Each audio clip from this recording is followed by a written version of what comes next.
Griffin and Hill clash in the middle. Crowley got the clearance, banged it on the boot to half foot. Pavlich. Crowley.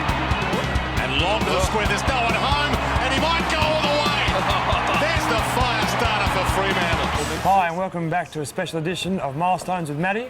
Today we've got team man Ryan Crowley on the verge of his 150th game. Crowds, thanks for joining me today. Good to be here, Helmet. So you moved over here in 2002 as a young kid. What was that like?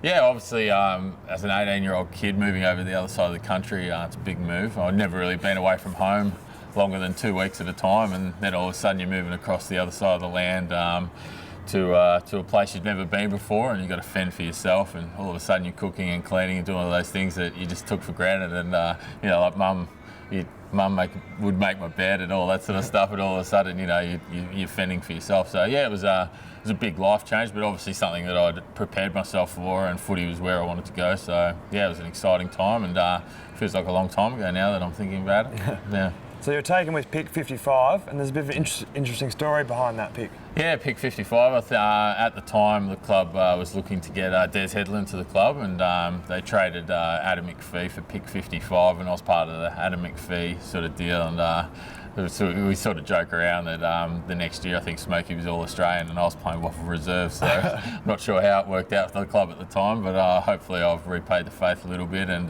so we ended up getting Smokey back to the club anyway, so it worked out well. I'm sure they're happy with your service, mate. Yeah.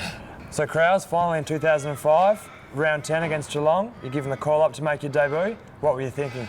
Yeah, it was obviously a pretty big surprise. I was coming off the rookie list, so on the Wednesday I was still on the rookie list, and hadn't really even thought about playing a game at the time. I was playing some okay football with Subi, and the team were sort of, like we'd won a few games and lost a few games, and I wasn't really sure where my footy was at, to be honest. And then come into training, and Chris Connolly come in and told me that I'd been elevated off the rookie list, which straight away was a bit of an exciting time. But yeah, by the end of training, when he turned the team board around, my magnet was up on the board, and I nearly fell off my chair. And all the boys, you can tell, are looking at you, and it was an exciting time. Just ring up your parents, and it's like obviously boyhood dream, and everyone's dream to play that first game. And yeah, it was a really exciting time. We played Geelong down in Geelong, and we managed to beat them for the first time. And yeah, it was still got really fond memories of that day. Yeah.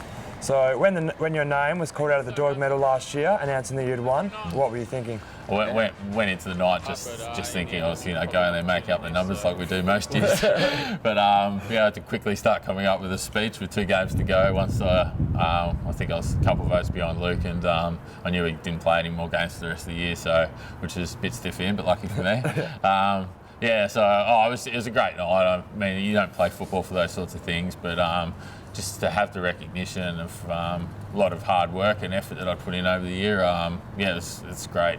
It was a great thing, a great night, and something I'll always remember. Yeah. I feel really embarrassed to be named amongst some of those other Doig medalists, but yeah, thank you to the club, and thanks everyone. Thank you. So obviously you've become the A-grade tagger in the competition. How did that role come about for you? I remember Chris Connolly come up and said to me one day, he said, look, there's a role in the team for someone who wants to take on this role. We didn't really have anyone that was doing it at the time, and yeah, I thought, yeah, this is something that I could do. Like I've got the tank to do it, and obviously I thought it was my ticket into the team. So yeah, it was something I worked at hard at training, and obviously he's seen enough in it to give me an opportunity to do it. And I think the first tagging job I ever had was Nick Stevens at the MCG against Carlton, and I managed to do all right that day. And yeah, so never looked back. Your mate Nick Subin went and did a bit of legwork for me this morning, and went around and found out from the boys who they thought your hardest opponent has been so far. Yeah. And here's what they said. Chris Judd. Joel Selwood. Joby Watson. Gary Ablett. Gary Ablett. Junior. Not senior. Senior, obviously didn't play on him. So what's the actual answer, Krause? Yeah, I'd hate to say it to his face, because obviously we've got a bit of history, but yeah, Gary would probably be the toughest. He's just got so many strings to his bow, and he's a really great player. But having said that, there's some guys along the way who've given me some great challenges. Ryan O'Keefe has been one of the hardest runners I've ever played on, and then you've got a guy like Adam Goods who can take you from zone to zone and expose you in different ways. even Paddy Dangerfield a couple of weeks ago, trying to play out of him out of the goal square. I probably learnt more in a probably 20-30 minute spell playing on him than I have out of most guys.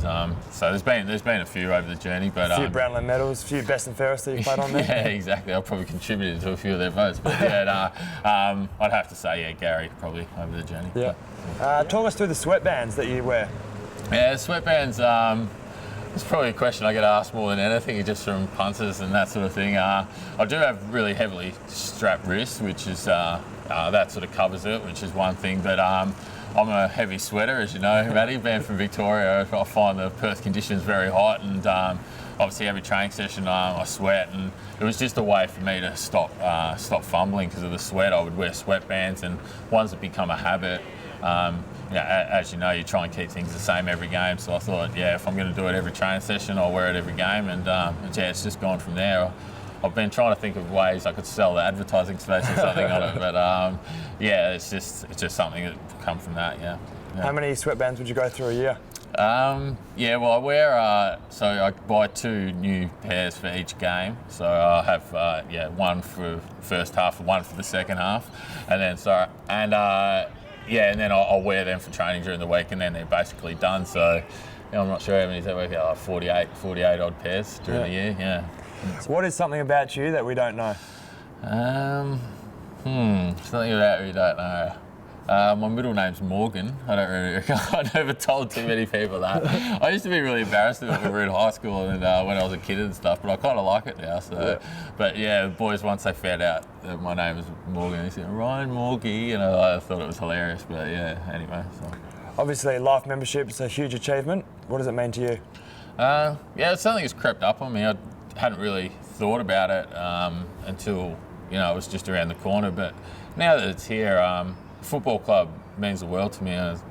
I've been here since I was 18. All my friends are here, and the football club basically becomes your family, and players become your brothers and all your best friends. All my best friends are from the football club.